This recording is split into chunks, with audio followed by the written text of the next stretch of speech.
안녕하세요. 절대값TV의 명품 PD 한PD입니다. 자, 요즘에 강남 아파트에서 조식 서비스, 중식 서비스, 석식 서비스, 자, 이것을 하느냐 마느냐 논쟁을 하고 있다고 그래요. 여러 가지 이유가 있죠. 자, 일단은 이용률이 떨어진다. 그리고 너무 비싸다. 자, 그런 이유로 하는 경우가 있고, 또 시설이 좀 미비해서 뭐 냄새가 난다. 주변에 옆동에 식당 근처에 있는 동은 냄새가 좀 날 수 있거든요. 자, 그런 이유로 그런 이유는 시설 보완하면 되니까 상관은 없고, 첫 번째 이유 너무 비싸서 가성비가 떨어진다. 자, 이런 이유로 폐지를 식당을 철수하는 경우가 있다고 그래요. 사실 이거는 조금 예견된 상황이었어요. 그런데 중요한 거는 뭐냐면, 맛이 있냐 없냐는 우리가 주관적이니까 알 수가 없는 거고. 자, 중요한 건 뭐냐면, 이 10,000원, 보통 이제 10,000원이거든요. 그러면 한 가족에 40,000원이에요. 또는 3명이면 30,000원, 30,000원, 요즘 가족이 하나니까, 애들이 하나니까 30,000원이라고 하면, 그러면 하루에 3끼 먹으면, 3끼는 먹진 않겠죠, 그죠? 집에, 회사를 다니니까. 그럼 그냥 한 60,000원, 60,000원인데, 그것도 비싸다. 비쌀 수 있죠. 우리 일반 중산층들에게는 비쌀 수 있는데, 이 강남에 40억, 50억 아파트에 사는 사람들한테 비싸다. 자, 이거는 말이 안 되는 거죠. 그죠? 자, 이건 무슨 얘기예요? 다 아파트 사느라고, 빚을 내서 사서 그래요. 그죠? 다 빈 깡통이란 얘기죠. 사실은. 다, 어쨌든 전문직이라고 해도 월급쟁이 또는 자영업 아니에요. 그죠? 다 빚을 내서 사서, 그것도 강남에서 밥을 사먹는 것도, 강남에서 자기 아파트에서 조식 서비스 받는 것도 부담스럽다는 거예요. 그죠? 그러니까 이거는 일반 아파트에서는 시행하기가 어렵겠다. 그런 생각이 들더라고요. 자, 요즘 보통 은행에서 돈을 빌려서 집을 사면 한 4.5% 정도거든요. 대출 이자가. 조금 이제 사람마다 좀 틀릴 수 있어도 보통 4.5%다. 4.5%면요. 여러분들이 주식을 사던 비트코인을 사던 또는 집을 사던, 대출 받아 집을 사던 수익을 낼 수 없어요. 고인플레, 요즘은 고인플레 시대잖아요.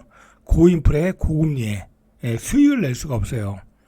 그 다음에 특히 집을 사면 더 안 되는, 수익을 내기 어려운 게 뭐냐면, 옛날에는 분양가보다, 집값보다 분양가가 쌌어요.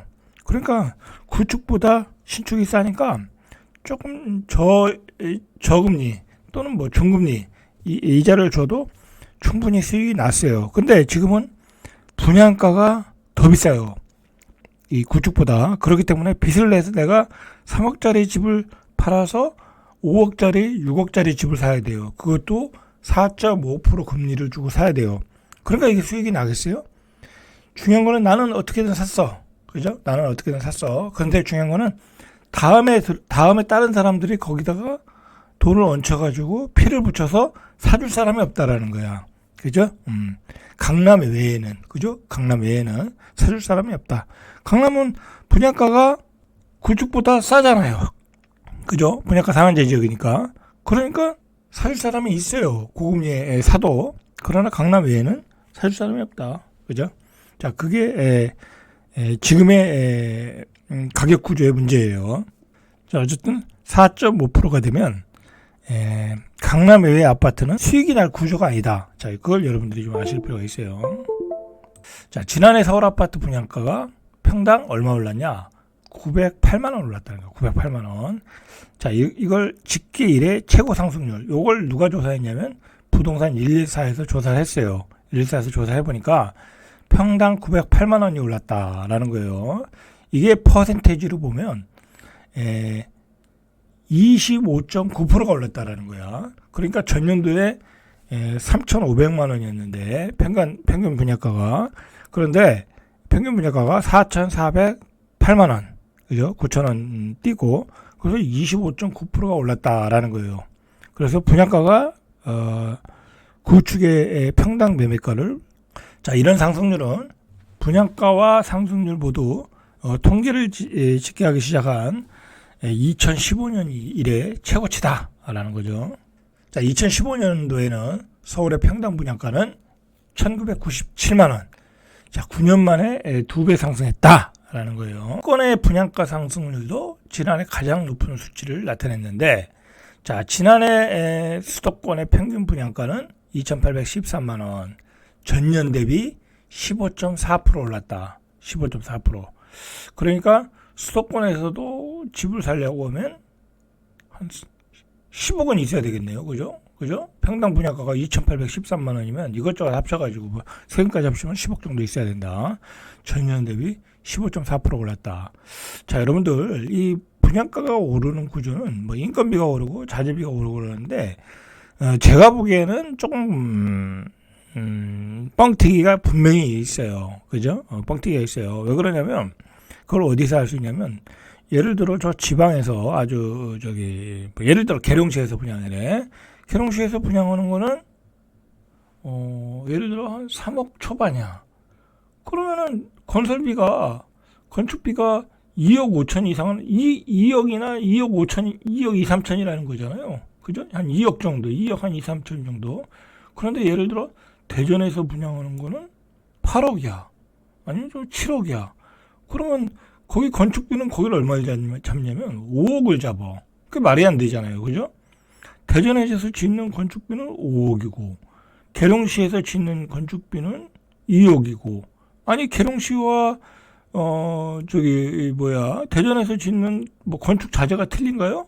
뭐 인건비가 틀린가요? 그건 아니잖아요. 그래요? 제가 그걸 통해서 볼 때 뻥튀기다. 사실 분양가의 폭등은 건설사들이 수익이 안 나니까 그죠? 뻥튀기 하는 경향이 있더라라는 거죠. 자, 수도권 분양가는 2020년까지는 평당 2천만 원을 밑돌았다라는 거죠. 그러면서 21년에 2,092만 원, 22년에 2,124만 원. 그러다가 22년에 2,438만 원. 그다음에 23년 4년에 2,800만 원. 막 이렇게 급등을 했다라는 거예요. 그죠? 이제 수익이 안 나는 구조예요. 그죠? 수익이 안 나는 거예요. 그럼 분양가가 오르면 매매가도 올라면 돼요. 그게 맞잖아요. 그죠? 근데 매매가는 계속 떨어지잖아. 심지어 송도 같은 데는 반토막 났잖아. 그죠? 반토막 났잖아요. 그죠? 한 40% 이상 떨어졌잖아. 그죠? 웬만하면 10억 가던 거 뭐 6억 가고 그러잖아요. 그죠? 그런데 분양가는 9억이야. 그 누가 사겠어요? 그죠? 특히 뭐 송도에서. 송도도 일종의 경기권 지방이잖아요. 그죠? 뭐 강남이 아니잖아요. 그죠? 뭐 부자들 수요가 많은 데가 아니잖아. 그러니까 안 팔리는 거야. 그죠? 그러니까 9억에 이제 분양이 실제로 9억에 분양이 됐잖아요. 그죠? 그저 송도 바닷가 근처에 있는데 뭐 송도자이 뭐 그런데 자, 그런 분들은 어떻게 되겠어요? 완전히 막 폭삭망한 거죠. 그죠? 고분양가에 폭삭망한 거죠. 자, 지금 서울 조금 입지가 떨어지는 데에서 비싸게 분양받으신 분들은 이제 피가 없다고 봐야 돼. 계속 평생 빚만 갚아 나가야 돼. 자, 전국 기준 평당 분양가도요. 1,889만 원. 최고치를 기록했다. 상승률은 2023년 가장 높았다. 2023년 전국 평당 분양가는 1,739만 원. 전년 1,548만 원 대비 12% 올랐다. 그죠? 12%. 이러니까 미분양이 되는 거예요. 전국에 있는. 아니 뭐 시골에 사는 사람이 뭐 새 아파트에 살 일 없어요. 그죠? 빚내서 새 아파트 살 일 없어요. 그죠? 안 살아요. 아니 일단 소득도 떨어지고 그리고 빚을 갚을 능력도 없어요. 그리고 피가 붙을 일이 없어요. 그죠? 올라갈 일이 없어요. 그러니까 지방은 미분양이 쏟아져 나오는 거예요. 그죠? 쏟아져 나오는 거야. 자, 이제 분양가가 매매가를 훨씬 추월했다. 자, 이 얘기는 사두면 오르는 시대는 끝났다. 자, 그리고 중요한 건요.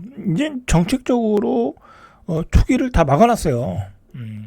어떤 세금 구조 그리고 그것의 부작용 때문에 이제 다 막아놨어요. 여기서 집값이 더 올랐다가는 우리나라는 망한다라고 이제 인식을 하고 있어요. 왜? 집값이 오르니까 다 이자를 내느라고 이자에 허덕이 내라고 소비를 못하고 있어요. 물론 돈 있는 사람들은 해외여행을 가지고 하고 있지만 그러나 소비를 못하고 있어요. 그 지금의 소비 불황은 이 자영업자 내수 불황은 바로 집값의 급등에서 오는 거예요. 그리고 지금의 애들이 출산을 않는 이유는 바로 집값의 급등에서 오는 거예요. 이거를 우리만 알겠어요? 정치하는 사람도 다 알고 있어요. 그죠? 그 사람들도 알고 있다 보니까 여기서 집값이 더 오른다는 것은 대한민국을 망하게 하는 거다라고 생각을 해서 규제는 풀리지 않아요. 그죠? 이제 더구나 이제 지금 앞으로 대선이 일어나면 어떤 정권이 잡든지 지금 뭐 어떤 정권이 잡으면 더 그런 추세는 더 강화될 수가 있어요. 세금 규제도 강화될 수도 있고. 자, 이제는 집을 많이 가지고 있으면 세금 폭탄이에요. 그죠? 세금 폭탄이다. 저도 그래가지고 뭐 저는 뭐 집이 이제 제가 사는 거고 임대주택 하나 놓은 거 그밖에 없지만 그냥 상가가 있잖아요. 그죠? 상가가 있다 보니까 세금을 많이 내요. 그죠? 세금을 많이 낸다. 그래서 이게 부동산을 많이 가지고 있으면 이게 손해다라는 생각이 들더라고요. 그래서 나이가 들면 들수록 소득이 줄어드니까 부동산을 줄일 생각이에요. 최대한 줄여 나갈 생각이에요. 그래서 예를 들어 뭐 한 3%에서 5% 사이에 뭐 금리가 있거나 뭐 그런 거 있으면 조금만 놓고 살면 되죠. 그죠? 뭐 그것까지도 충분히 살 수 있어요. 자, 이렇게 분상제, 분양가 상한제가 다 거의 다 철폐됐잖아요. 그러는 바람에 15년 만에 역전됐다. 여러분들, 그리고 분양가 상한제가 적용되는 지역에서도 분양가가 싸게 나오질 않아요, 이제. 문제는 이번에 세종 같은 데 보세요. 그 입지가 제일 떨어지는데 직전에 그 분양가가 한 4억 한 7, 8, 5천 정도, 4억 5천에 마지막 분양이 4억 5천 정도 했는데 한 방에 6억이 넘었어요. 그죠? 건축비가 6억이래. 5억이래. 땅값이 1억이고. 그게 말이 돼요? 저는 그 말을 못 믿겠더라고요. 근데 완판이 됐어요, 거기는. 그죠? 워낙 오랜만에 하니까.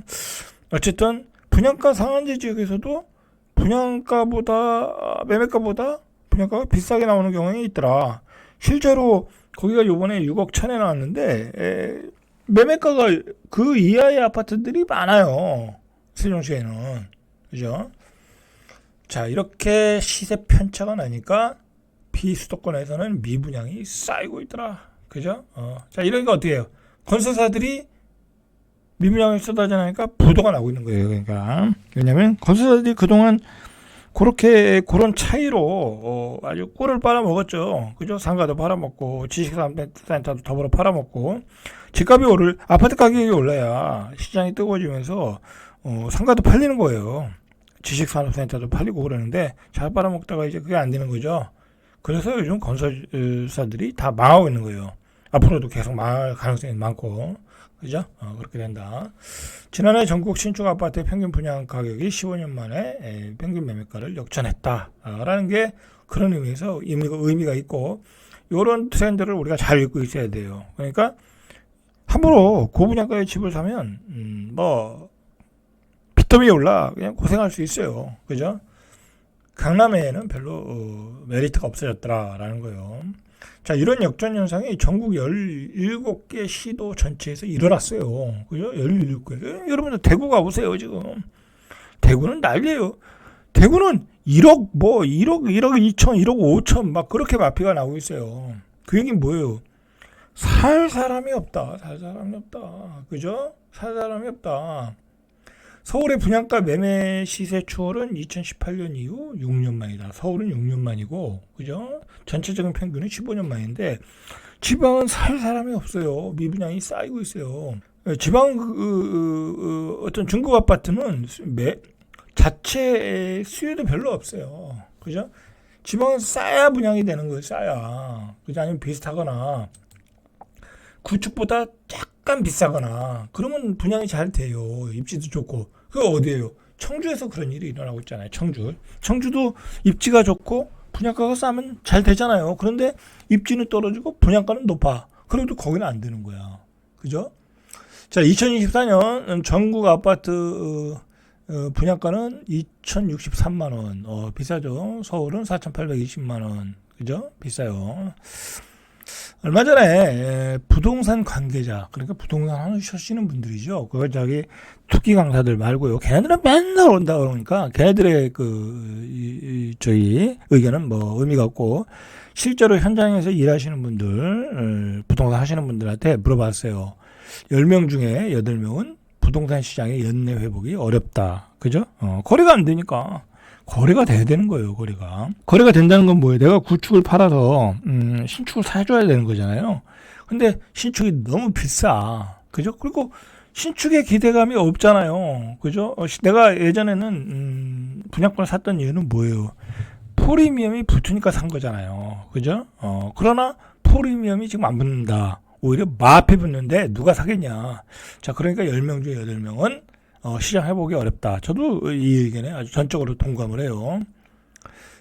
그래서 부동산 거래가 정상화될 시기를 언제쯤으로 보느냐 질문에는 2, 3년 후라는 응답이 34.8%로 가장 많았다. 예, 최소가 2, 3년이에요, 여러분들. 최소가 2, 3년이다. 그러니까 요즘은 그런 생각이 들어요. 굳이 싸면은 상관없고요. 싸면은 구축들은 싼 거 있을 수 있잖아요. 그러나 굳이 신축을 내가 사서 뭐 비싸게 사서 빚에 허덕이면서 살 필요가 있겠냐. 그죠? 자, 사면은 대출이자 내야죠. 취득세, 등록세 또 세게 내야죠. 그 다음에 또 집값이 비싸잖아요. 그러면 세금도 많이 나와요. 그죠? 그 다음에 의료보험료 내야죠. 그죠? 그렇다고 내가 한 10년을 가지고 있으면 올라갈 것이냐라고 생각하면, 한 5% 수익률도 안 날 것 같아요. 그죠? 내가 은행에다가, 뭐, 예를 들어, 넣으면 한 4% 수익률이 나온다고 하면 4.4%에서 5% 수익률도 안 나올 것 같아.